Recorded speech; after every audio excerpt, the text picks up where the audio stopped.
하나님께 영광의 박수 올립니다. 아름다운 찬양 감사합니다. 이 시간에는 우리 이번 집회 동안 하나님께서 주신 은혜에 감사하며 준비하신 예물을 올려드리도록 하겠습니다. 우리 왕한나, 왕서경 자매가 아름다운 악기 연주로 하나님 앞에 영광 돌릴 때에 우리 준비하신 예물 함께 하나님 앞에 드립시다.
아멘. 감사합니다.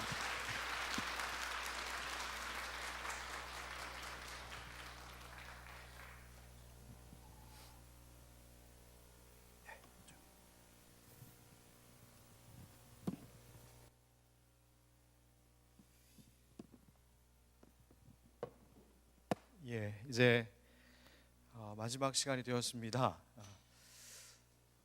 너무 빨리 시간이 지난 것 같아서 오늘도 목사님이랑 차 한잔 나눌 때 목사님 이제 한 반쯤 온 것 같은데 벌써 마지막 시간이네요 하면서 아쉬운 말씀을 드렸습니다. 하나님께서 시간마다 여러분 많은 은혜 주시고 계신데 은혜 많이 받고 계시죠? 이제 우리 목사님 마지막 나오셔서 길이 된 사람이라고 하는 제목으로 말씀 전해 주실 텐데요. 목사님 끝까지 힘내 주십시오. 우리 함께 박수로 환영할 때 나오시면 예물 위해서 기도해 주시고 말씀 전해 주시겠습니다. 우리 목사님 인사하겠습니다.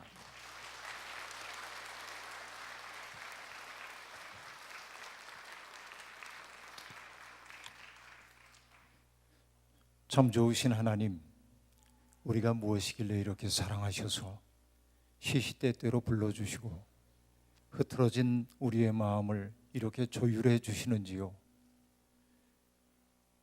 세상의 욕망에 속절없이 끌려다니던 우리의 몸과 마음 매우 지쳐 있습니다만 주님 앞에 나와 찬양하고 함께 기도하고 사랑하는 성도들의 얼굴을 보며 위로를 받을 때 우리의 마음은 가지런해지고 하늘숨 우리 속에 쉬어지곤 합니다. 하나님, 우리가 이 하늘빛 광성교회에 와서 함께 신앙생활하는 것도 얼마나 큰 복인지 알 수 없습니다. 하나님, 지금 바로 우리 옆에 있는 사람들이 바로 우리의 설당임을 기억하면서 항상 기뻐하며 감사하며 살아가는 우리들이 되게 하여 주시옵소서. 하나님, 바로 내 옆에 있는 사람이 바로 하나님이 내게 보내주신 선물임을 잊지 않고 살아가는 복된 신앙 공동체 되게 하옵소서. 하나님, 하늘빛 광성교회 모든 교우들이 마음을 합하여 여기 헌금을 봉헌하오니 하나님, 저들의 마음을 받아 주시옵소서. 하나님, 땀 흘려 수고하여 거둔 결실을 주님께 바치는 까닭은 우리의 삶이 하나님께 속해 있음을 고백하기 위함입니다. 하나님, 예물을 받아 주시옵시고 예물이 사용되는 것마다 하나님 나라가 확장되어가는 역사 나타나게 하옵소서. 봉헌한 모든 사람들 부족한 건 무엇인지 하나님 아시지요.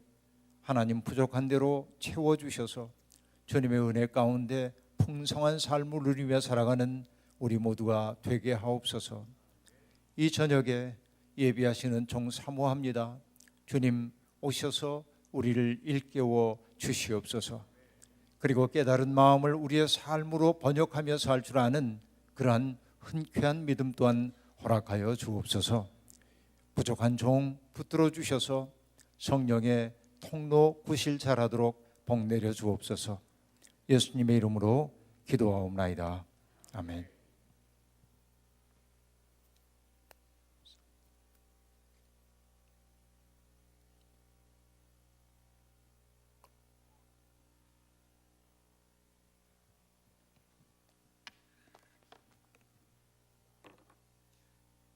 오늘 연주해 준 두 젊은이가 어디 갔네요? 네. 그런 연주는 제가 처음 들어봤네요. 네, 상당히 훌륭한 연주를 해줬고, 이 교회 교인들이신가요? 예, 고맙습니다. 그동안 제가 와서 이틀 동안 어제와 그저께 이틀 동안 전했던 말씀, 여러분 맥락을 좀 따라서 이렇게 한번 생각을 해보면 태초에 하나님이 천지를 창조하셨다 한 그 말씀의 의미가 무엇인지를 우리가 살펴봤습니다. 땅이 혼돈하고 공허하며 흑암이 깊음 위에 있었다 하는 것이 바벨론 포로로 잡혀가서 아주 암담한 상황 속에 살고 있었던 사람들, 그리고 홍수가 나가지고 내가 세웠던 모든 살림의 터전들이 허물어져 가는 것을 바라보면서 낙심할 수밖에 없었던 사람들, 그들을 하나님은 마치 어미새가 새끼들을 품에 안는 것처럼 품에 안으시고 너의 시린 마음을 내가 안다, 너의 고통스러운 마음, 절망스러운 마음 내가 안다, 그러시면서 그들을 따뜻하게 품에 안으셨죠. 그리고는 빛이 있으라 하고 말씀하시므로 절망 속에서 살아갈 수 있는 내면의 힘을 그들 속에 주셨다 하는 말씀을 했습니다. 그리고 하나님이 인간을 하나님의 형상을 따라 만들었다고 하는 것은 여러 가지 의미가 있지만은 바로 내가 하나님이 세상에 존재한다는 사실을 증언하여 보는 것을 우리에게 삶의 과제로 정해 주셨다. 그러니까 나의 존재는 하나님을 비추어내는 창문과 같은 구실을 해야 한다. 한 그런 말씀을 드렸습니다. 그런데 여러분, 죄가 세상에 들어오면서 우리는 그렇게 투명한 것을 잃어버리고 불투명한 존재가 되어서 아무리 나 자신을 들여다봐도 하나님의 모습이 보이지 않는 그런 사람들이 되어버리고 말았습니다. 그 결과로 나타난 것이 무엇입니까? 우리는 하나님의 두 가지 질문에 대답을 제대로 할 수 없는 사람이 되었습니다. 아담아 내가 어디 있느냐 하는 질문 앞에 우리는 서지 못할 때가 아주 많이 있습니다. 하나님께 등 돌리고 살기 때문에 그렇습니다. 내 동생이 어디 있느냐 하는 그 질문 앞에서도 우리는 제대로 대답하지 못하고 삽니다. 왜냐하면 내 삶의 분주에서 고통받는 다른 사람들을 돌아볼 마음의 여유 없이 살았기 때문에 그렇습니다.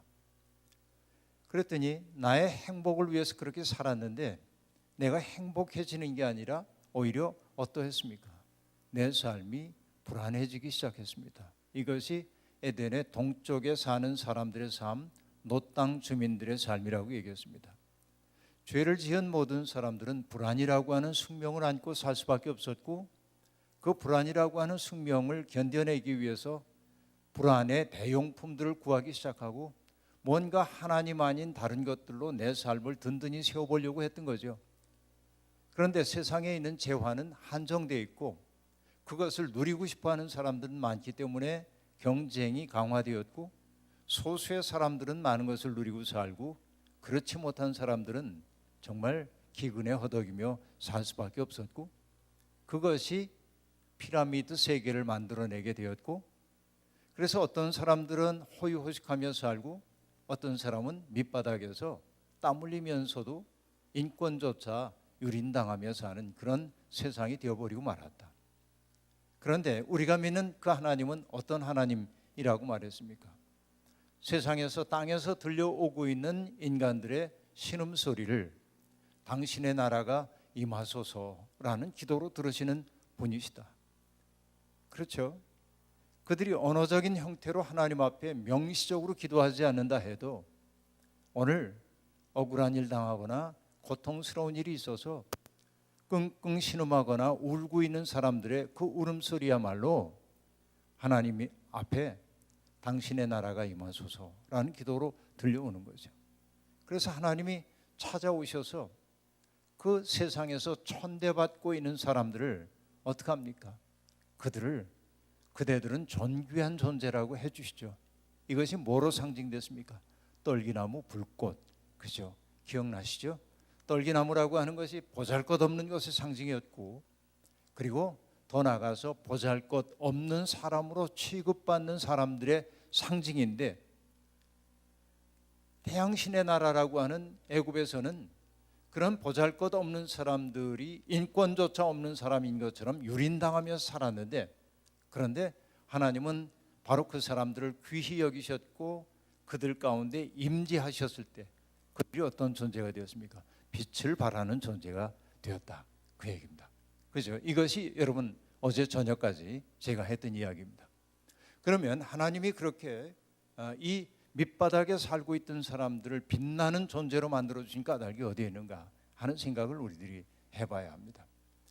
하나님은 출애굽 공동체와 더불어서 시내 산에서 언약을 맺으셨습니다.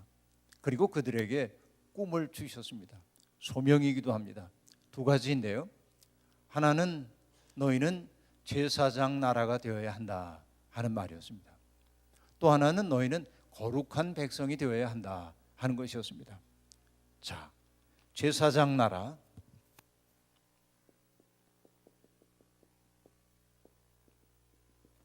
제사장이란 어떤 사람입니까? 세상의 모든 아픔과 모순 같은 것들을 자기 속에 끌어안아서 하나님 앞에 가가지고 이것을 정화하기를 바라는 사람이 제사장입니다. 그리고 제사장은 어떠한 사람입니까? 하나님으로부터 받은 하나님의 뜻을 백성들에게 전달하는 통로이기도 합니다. 그런데 하나님이 그 천대받던 사람들을 제사장 나라로 삼았다고 하는 것은 결국 뭐냐면은 이 제사장 나라인 사람들을 통해서 하나님의 복이 세상에 흘러가도록 하기 위해 만드신 거죠. 이게 제사장 나라입니다. 그러니까 여러분들도 여러분 우리가 출애굽 시대에 부름받은 것은 아니지만 부름받은 모든 사람들은 제사장이 될 것을 요구받고 있고 제사장 나라가 된다고 하는 것은 복의 매개가 되는 것이고 복의 매개라고 하면 떠오르는 사람이 하나 있는데 누구냐면 아브라함이죠. 내가 복의 근원이 될지라 하고 얘기했습니다. 그렇죠? 그런데 근원, 복의 근원은 하나님이시니까 사실 아브라함이 되어야 하는 것은 뭐냐면 근원적인 복을 세상에 내려주시는 하나님의 통로가 되어서 하나님의 복이 흘러가도록 하는 존재가 되어야 합니다. 그러니까 우리가 하나님의 백성으로 부름을 받은 까닭이 뭐냐면 나 홀로 복받고 만족하기 위해서가 아니라 하나님이 이 세상에 주시려고 하는 복을 나를 통하여 흘려보내기 위해서예요. 이것이 종교개혁신학의 핵심이기도 합니다. 여러분, 나는 복의 통로예요. 그럼 난 복 안 받은 건가요? 복의 통로 그 자체가 복받은 삶입니다. 그래서 여러분, 공동체를 뜻하는 영어 단어가 커뮤니티라고 하는 단어인데 여러분 아시죠? 커뮤니티란 단어입니다. 근데 커뮤니티라고 하는 단어는 함께라고 하는 뜻의 together, 함께라고 하는 뜻의 come과 또 선물이라고 하는 뜻의 모누스라고 하는 단어가 합쳐집니다. 이건 함께. 그래서 공동체란 뭐냐면 함께 서로에게 선물이 되는 사람들의 모임이에요. 그러니까 이 하늘빛 광성교회가 교회이면서 동시에 신앙 공동체인데 여러분이 신앙 공동체라고 하는 것은 뭐냐면 서로가 서로에게 복을 전해주는 사람들이 되는 거예요. 선물이 되는 거예요. 나는 너에게 선물이 될 수 있어야 돼요. 여러분 이것은 저의 언어가 아니라 바울 사도의 언어입니다. 하나님은 성령 충만하게 사람들을 내려주시고요. 성령의 은사를 각자에게 주셨습니다. 근데 그 은사는 내가 소유하고 자랑하기 위해 주신 것이 아닙니다. 바울 사도가 뭐라고 얘기합니까? 주께서 우리에게 은사를 주신 것은 서로 풍부하게 하기 위해서입니다. 은사는 공동체를 위해 주어진 거예요. 그러니까 여러분 이것이 맥락이 다 통하는 거예요. 제사장 나라로 부름받았다고 하는 것은 이런 뜻이고 우리들도 기독교인으로 부름받았다고 하는 것은 복의 매개자가 되라고 하는 것이고 오늘 소극적으로 얘기하자면 복의 매개가 된다고 하는 것은 나는 너에게 하나님이 보내신 선물임을 자각하고 사는 것. 이것이 바로 제사장 나라로 살아가는 삶인 거예요. 그러니까 여러분 성도의 삶은 그러해야 합니다. 그렇죠? 누군가가 내게 선물이 되어주기만을 바랄 게 아니라 바로 나 자신이 누군가에게 선물이 되어야 합니다. 여러분 그 선물은 근데 기분이 좋아야 하잖아요. 받으면. 근데 기분 나쁜 선물도 있잖아요. 아, 날 무시하는 거야? 이렇게 그런 느낌이 들 때도 있죠. 그래서 여러분 내가 선물이 되기 위해서는 뭐냐면 받는 사람이 기분 좋은 선물이 되어야 합니다. 여러분 노력해 보세요 한번. 그렇죠? 결국 제사장 나라가 된다고 하는 것은 이런 뜻이고 개인적으로 보면 이러하고 또 공동체적으로 집단적으로 보자고 한다면 뭐냐면 세상에는 모든 아픔과 모순 같은 것들을 끌어안고 그 모순들을 녹여내기 위해 애를 쓰는 그런 존재가 되어야 합니다. 이 한반도라고 하는 것이 여러분 세상의 모든 모순이 집결되어 있는 것이잖아요. 남북 분단으로 이렇게 되어 있고요. 평화가 무너진 땅 아닙니까? 그러니까 우리가 제사장 나라라고 하는 건 결국 뭐냐면 세상에 있는 분단 세력들을 우리 속에 품어안고 녹여내가지고 세상이 사랑의 나라로 바뀌도록 하는 것. 이런 것도 성도들에게 주어져 있는 과제라 하는 얘기입니다. 제사장 나라가 돼야 돼요. 먼저 하나님이 정말 떨기나무와 같은 우리를 불러주신 까닭은 이런 존재가 되려는 것입니다. 그 다음에 뭐가 되라고 얘기했었죠? 거룩한 백성. 거룩한 백성이라고 말씀하시는데 여러분, 어떤 것이 거룩한 백성입니까? 여러분, 성경은 전체가 거룩한 삶에 대한 이야기를 우리에게 들려주고 있습니다. 어떤 게 거룩함일까요? 여러분, 제가 첫날보다는 제 목소리가 약간 자유롭습니다. 감기로부터 조금 회복이 되고 있는 겁니다. 약도 안 먹었어요, 여기 와서. 근데 좋아지고 있어요. 왜 그럴까요? 알 수 없죠. 공기 차이 같아요. 여하튼 거룩하다고 하는 것은 어떤 의미일까 생각해 봅니다. 제 목소리가 듣기 괜찮은가요? 괜찮죠? 그런데 여러분, 제가 여러분들에게 은혜스럽게 은혜를 끼치기 위해 목소리를 변조해 보겠습니다. 사랑하는 여러분, 거룩해요? 근데 옛날엔 이런 걸 홀리 보이스라고 그랬잖아요. 기도 많이 하고 산기도 많이 해가지고 목소리 걸걸하고 그러면 은혜스럽고, 부흥사들은 좀 그래야 하는 것처럼 느껴지고 그러잖아요. 전 부흥사는 아닙니다만, 그렇죠? 그러니까 사람들이 생각하는 거룩함이라고 하는 게 있어요. 그렇죠? 거룩함이라는 게 있어요. 여러분, 오래전입니다만은 몇 년 전인지 기억도 안 나는데 목사들에겐 굉장히 많은 우편물이 옵니다. 여기저기에서. 근데 대부분의 우편물은 개봉도 안 하고 쓰레기통으로 들어갑니다. 왜? 불필요한 게 너무 많아. 그걸 다 열어볼 수조차 없습니다. 근데 어느 날 제가 무료했던가 봐요. 어디에서 온 우편물 하나를 뜯어봤습니다. 어느 자동차 회사였던 것 같은데 그 회사에 사보가 날라왔습니다. 왜 이 회사에서 나한테 사보를 보내는 거야? 그러면서 이렇게 넘겨봤어요. 이렇게 넘겨보는데 사원 가족이 쓴 글 하나가 눈에 띄었습니다. 그것도 보려고 해서 본 건 아닌데 팔랑팔랑 페이지를 넘기고 있는데 얼핏 권사님 그런 단어를 본 것 같아요. 그러니까 이거 직업병이죠. 권사님 이거 뭐야? 궁금해요. 봤어요. 자, 어떤 얘기냐면 이런 얘기입니다. 그 사원의 부인이 토요일이 돼가지고 목욕탕에 갔습니다. 요즘은 목욕탕 가는 사람들이 많지는 않습니다만 다 집에서 해결들을 하니까 옛날에는 다 목욕탕 갔잖아요. 여성들은 일주일에 한 번, 남자들은 더 드문드문. 그렇죠? 그렇게 이제 목욕탕을 가죠. 근데 목욕탕 갔는데 여탕이 꽉 차 있는 거예요. 목욕하러 온 분들이 많아요. 가만히 둘러보니까는 목욕하는데 필요한 그 대야가 없어요. 근데 목욕하는데 아무래도 대야가 필요할 것 같아서 한 바퀴를 쭉 둘러봤다는 겁니다. 그랬더니 어떤 늑수구레한 아주머니가 대야를 2개를 놓고 쓰고 계시길래 조심스럽게 자기가 말을 건넜답니다. 아주머니, 죄송합니다. 제가 둘러보니까 대야가 없어서 그런데 실례가 아니라면 제가 좀 하나 써도 될까요? 그러자 그분이 불같이 화를 냈습니다. 당신이 누군데 내가 쓰고 있는 걸 달라고 그러냐고. 그렇게 아주 차갑게 응대를 한 거예요. 대야 하나 못 주나? 불유쾌한 마음이 들었습니다.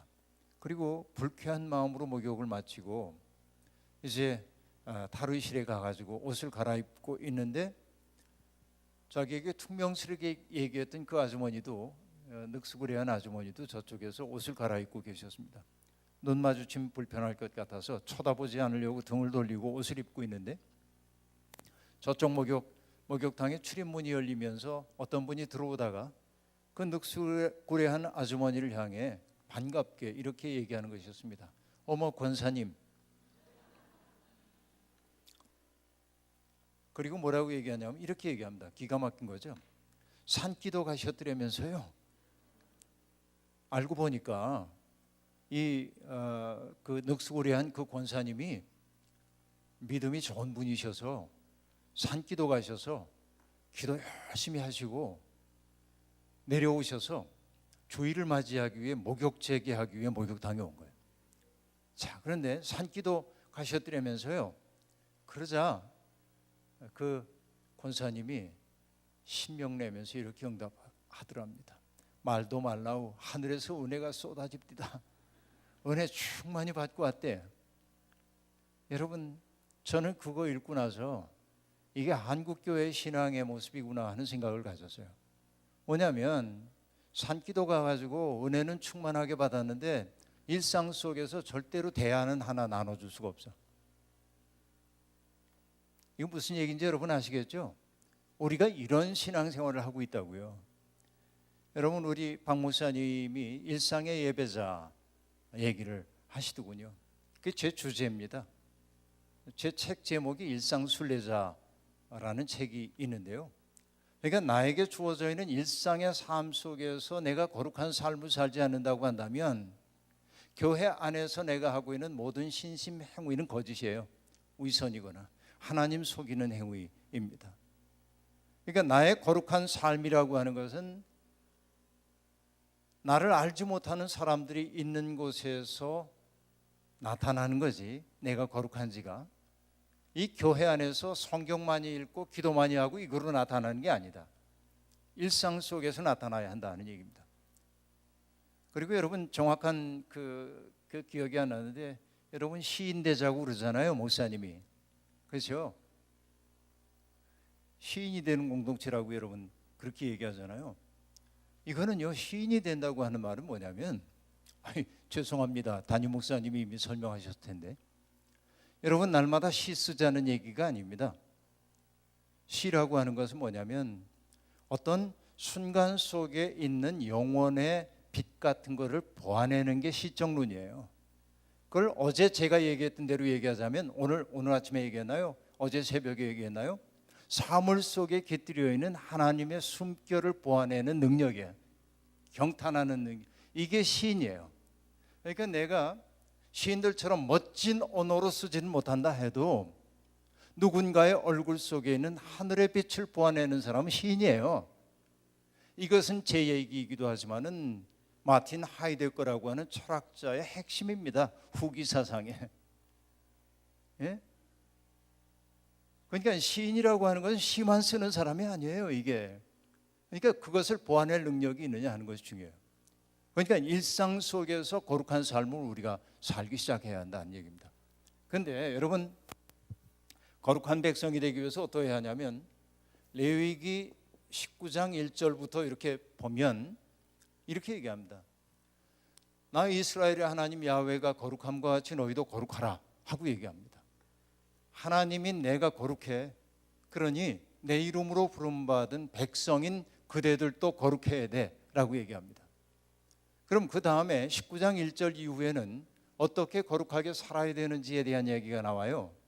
그러니까 안식일 거룩히 지켜라 하는 얘기 나오고요.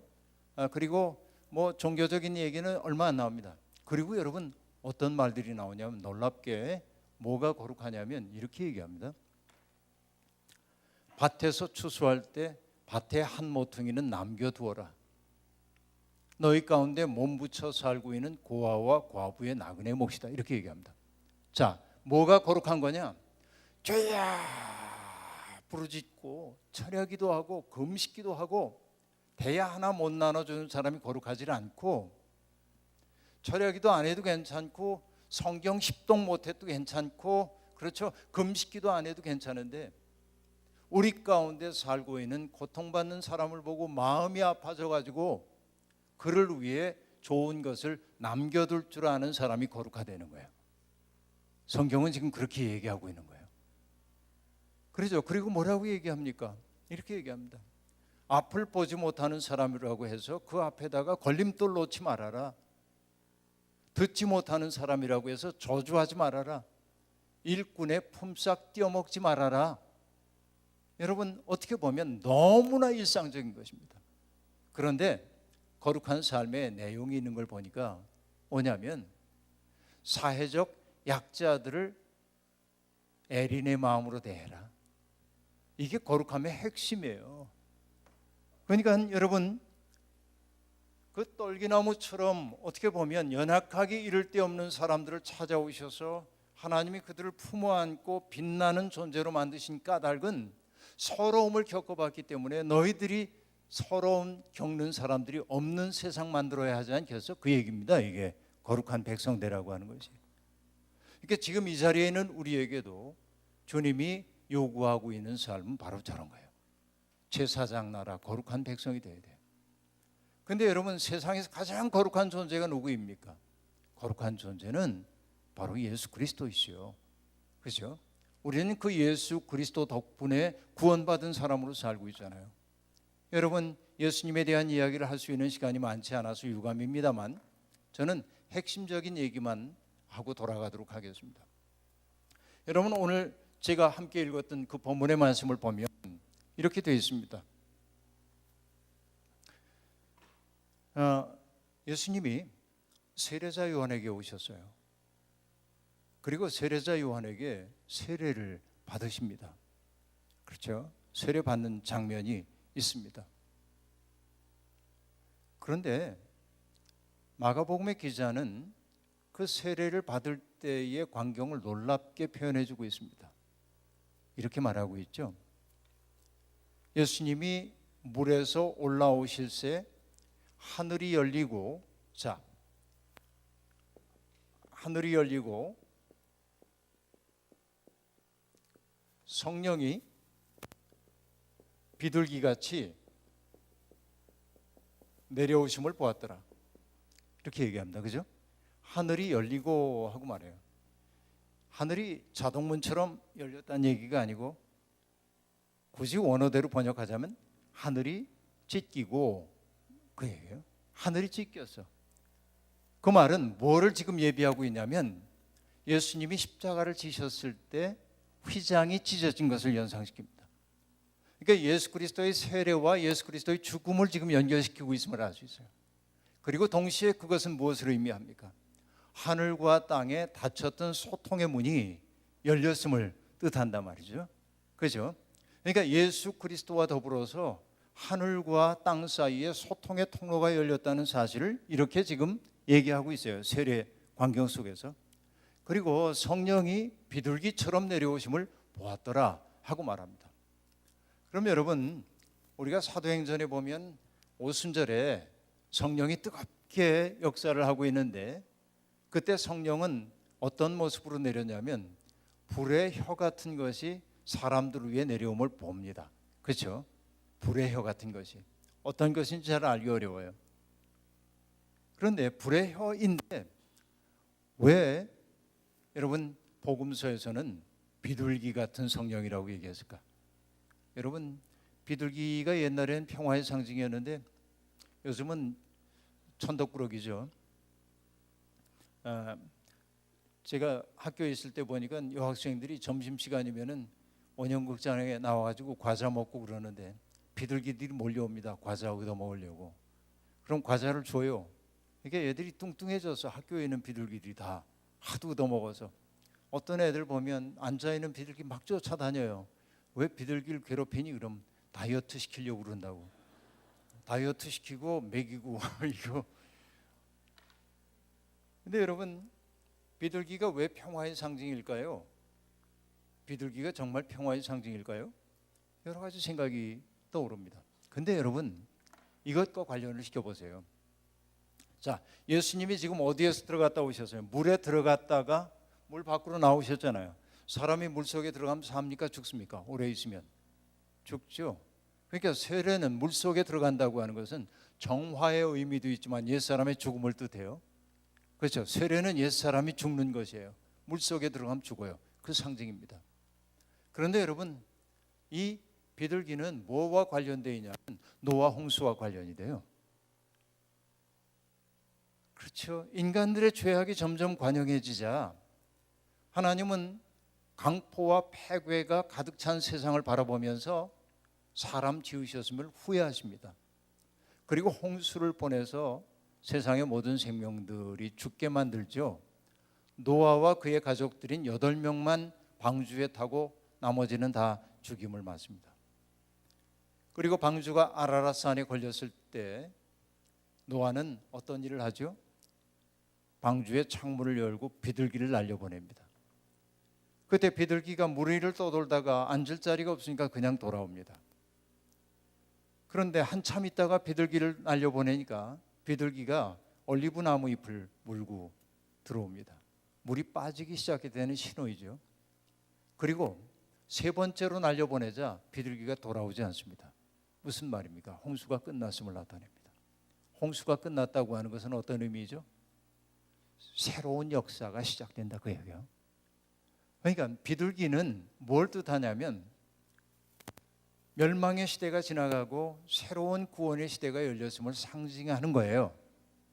그러니까 예수 그리스도 위에 비둘기 같은 성령이 내려왔다라고 하는 것은 바로 노아의 홍수 시대를 연상시키면서 물로 말미암아 심판받았던 그 시대를 연상시키면서 예수와 더불어 새로운 세상이 열린다, 새로운 기원이 열렸다. 그래서 여러분 우리가 AD 그러면은 아노 도미니, 지금은 이제 AD란 말을 잘 쓰지 않습니다만 학문 세계에서는 그래서 이제 AD라고 안 하고 이제 After Common Year라고 그래가지고 ACE 이런 식으로 쓰고 Before Common Year 이렇게 이제 얘기합니다. 예수 그리스도가 오셨던 그거를 우리는 뭐라고 얘기하냐면 아노 도미니라고 얘기하면 이게 AD인데 AD 아노 도미니 라틴어예요. 우리 주님의 해 그런 뜻이거든요. BC라고 하는 건 Before Christ예요. 그리스도 이전 그렇게 말하는데 이게 기독교적 용어니까 학문적 용어로는 이제 그리스도란 말을 안 써요. 그래서 뭐 이제 Before Common Year로 그래서 BCE, ACE, After Common Year 이렇게 이제 쓰기도 합니다만 여하튼 예수 그리스도를 통해서 새로운 세상이 열린다는 사실이 성령이 비둘기처럼 그의 위에 내려오셨다라고 하는 말 속에 담겨 있는 의미입니다.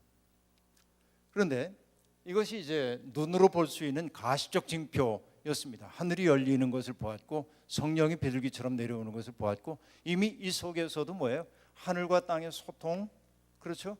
옛 세계가 끝나고 새로운 세계가 시작된다는 사실을 기가 막히게 얘기하고 있잖아요. 그리고 들려오는 소리가 뭡니까? 너는 내 사랑하는 아들이다. 내가 너를 기뻐한다 하는 얘기입니다. 자, 너는 내 사랑하는 아들이다. 여러분 여기에 계신 수많은 딸들, 따님들 이 말씀이 기분 나쁘면 그 성경 옆에다가 사선을 긋고 딸 그렇게 쓰고 여러분의 성경으로 삼으십시오. 너는 내 사랑하는 딸이다. 괜찮아요. 그래도 근데 예수님이 들은 건 너는 내 사랑하는 아들이다. 여러분 하나님이 우리를 사랑하시는 게 우리가 사랑받을 만한 것 있어서 사랑하십니까? 이거 배운 거죠 여러분. 사랑받을 만한 것 있어서 사랑하시는 게 아니라고 이거 배운 거잖아요. 근데 이거 가슴으로 느낄 수 있어야 합니다. 가슴으로 느낄 수 있어요. 정말 아무리 생각해 봐도 내가 하나님의 사랑받을 만한 것이 별로 없어요. 여러분 수피교도인 이슬람의 신비주의 가운데 수피교가 있는데 수피교도인 바야시스의 기도가 있습니다. 뭐라고 기도하냐면 젊은 날 나의 기도는 하나님 내가 온 세상을 변화시키는 사람이 되게 해주십시오. 그렇게 기도했다는 겁니다. 그런데 나이가 좀 들어가지고 이제 중년쯤 되었을 때 꿈이 좀 작아집니다. 하나님 세상은 고사하고 내가 우리 사회라도 변화시키는 사람이 되게 해주십시오. 근데 나이가 조금 더 늘어서 청장년의 시대를 지나서 장년이 되고 나니까 기도가 바뀌었어. 사회는 그만두고 우리 집이라도 좀 바꿀 수 있는 사람이 되게 해주십시오. 그리고 노년이 되니까 바야 시대 기도는 이렇게 됐어요. 가족도 그만두고 나라도 좀 변화시킬 수 있게 해주십시오. 여러분 이게 정직한 얘기입니다. 나라는 거 잘 안 변합니다. 그죠? 그러니까 나이가 들었다는 게 첫날 저는 얘기했죠. 나이 많다는 거 수고와 시련을 견뎌낸 것이기 때문에 존중에 마땅합니다. 그러나 나이 많았다는 건 또 죄도 많다는 얘기이기도 해요. 살다 보니까 우리 속의 마음들이 우리 정말 죄의 유혹 앞에 속절없이 무너질 때도 있는데 실제로 하나님이 나를 사랑하실 만할까? 사랑할 만하지 않은데도 우리를 사랑해 주시죠. 그 사랑이 우리를 살게 하죠. 그렇죠? 하나님은 내 속에 사랑할 만한 것이 없을 때 내 속에 사랑을 창조하시고 그 사랑으로 사랑해 주십니다. 말이 복잡해서 무슨 말인지 모르겠죠. 그렇단 말이에요. 사랑은 그런 거예요. 값없이 주어지는 사랑이에요. 그런데 그 다음 말이 내겐 걸려요. 어떤 말이냐면 너는 내 사랑하는 아들이다.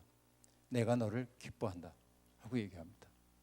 자, 그 말을 액면 그대로 번역하자면 이런 뜻입니다. 나는 내 속에서 즐겁답니다. 자, 저는 예민하게 이 대목에서 질문하는 거예요. 하나님, 제 속에서도 기쁘십니까? 제 속에서도 즐거우세요? 저의 마음씀이 하나님 기쁘셔요? 자신이 없어요. 하나님이 이렇게 얘기하실 것 같아. 너는 내 사랑하는 아들이다. 근데 난 너 때문에 걱정이 많아. 너는 내 사랑하는 딸이다. 그런데 너 때문에 내가 참 고민이 많다. 그러시는 것 아닐까? 자꾸 그런 생각이 들어요. 그럼 질문이 생겨요. 예수님은 어떻게 하나님의 마음을 기쁘게 해드렸을까? 그죠? 그 질문이 우리 속에 떠올라야 돼, 당연히. 그래서 성경을 보는 거예요. 그러자 복음서에서 예수 그리스도의 행적을 보면 여러분, 주님이 주로 하셨던 사역들이 어떤 것들입니까? 병 고치고, 그죠? 병을 고치셨어요. 치유. 또 귀신 들린 사람에게서 귀신을 쫓아내셨어요. 촉귀. 그죠? 그 다음에 또 어떤 일을 하셨습니까? 자연 이적을 통해서 먹이기도 하십니다. 오병이의 기적 같은 거 나타나죠. 뭐랄까요? 자연 이적 같은 것들도 많이 행하셔요. 그 다음에 예수 그리스도가 하셨던 가장 중요한 일 가운데 하나는 뭐냐면 소외된 사람들의 이웃이 되어줬어요. 세리, 장녀 이렇게 칭함을 받는 사람들의 친구가 되어주셔요. 이게 이제 예수 그리스도의 삶입니다. 근데 여러분 따져봐야 돼. 그래서 여러분들도 병중에 있는 분들은 하나님께 기도하잖아요. 하나님, 그 옛날 갈릴리 해변 다니시면서 병든 사람들 보면 그 몸에 손을 얹어 낫게 해주셨던 것처럼 하나님 능력의 손으로 나를 어루만지셔서 나도 낫게 해주세요. 그렇죠? 낫기도 하고 안 낫기도 하죠. 근데 여러분, 예수 그리스도가 병을 고쳐주셨다고 하는 말의 의미는 이 병든 사람들을 바라보고 귀신 들린 사람을 바라보고 곰들인 사람들을 바라보고 소외된 사람들을 바라볼 때마다 예수님의 마음이 어땠다고 그랬냐면, 보편적으로 사용되고 있는 단어가 있는데 똑같은 단어는 아니지만 가장 자주 사용되고 있는 단어가 뭐냐? 스프랑크니조마이라고 하는 헬라어인데 그 말이 어떻게 번역됐냐면, 예수께서 나병에 걸린 그 사람을 보고 불쌍히 여기사, 불쌍히 여기다. 불쌍히 여기다. 예수께서 어떠한 사람을 보고 긍휼히 여기사, 또 민망히 여기사, 이런 단어들이 반복되어 나타납니다. 그러니까 고통받는 사람을 보면 긍휼히 여긴다는 거예요. 불쌍히 여긴대요. 근데 이 단어가 우리말로 불쌍히 여기다 하고 얘기할 때 참 안 됐어. 참 불쌍해. 걔 안 됐어. 이게 불쌍히 여기는 거잖아요. 민망히 여기는 것도 마찬가지죠. 참 얼굴 볼 낯이 없네. 이게 민망히 여기는 거잖아요. 그러니까 우리말 번역으로 적절치 않아요, 저것이. 근데 번역할 말이 없어요, 실제로. 왜? 스프랑크니조마이라고 한 말은 스프랑크논이라고 한 말에서, 명사에서 나오는데, 스프랑크논이라고 하는 말은 뭐냐면 창자를 뜻하는 말이에요. 창자. 그러니까 스프랑크니조마이는 뭐냐면 창자로부터 출발한 마음을 뜻합니다. 이게 무슨 소리일까요? 여러분, 옛날 사람들은요, 인간의 장기 속에 인간의 그 성격이나 이런 것들이 마음이 담겨 있다고 생각했어요. 근데 우리말로도 있습니다, 실제로. 자, 내가 내 자식이 어려운 일을 겪고 있어요, 지금. 자식이 갑자기 이틀 동안 집을 나가서 안 돌아와요. 그러면 어머니의 마음이 어떨까요? 그 보기 싫던 자식 없어서 참 시원하네. 이럴 부모 있어요? 없잖아요. 그렇죠? 그리고 어떤 사고 지역에 내 아들이 거기 갔는데, 내 딸이 거기 갔는데 연락이 안 돼. 그러면 여러분 어떻습니까? 마음이 미칠 것 같잖아요. 그럼 여러분 소화가 잘 돼요? 음식 먹으면? 안 되죠. 장이 예민해지죠. 장이 예민해져요. 그러니까 어떤 걱정이 생기면 내 장이 예민해져요. 그래서 여러분 그걸 뭐라고 얘기하냐면 애가 탄다, 애 끓는다, 애간장이 다 녹는다 하는데 애라고 하는 말이 창자를 뜻하는 순수 우리말이잖아요. 그러니까 예수 그리스도가 이렇게 병든 사람, 귀신 들린 사람, 또 굶주린 사람들, 소외된 사람들을 볼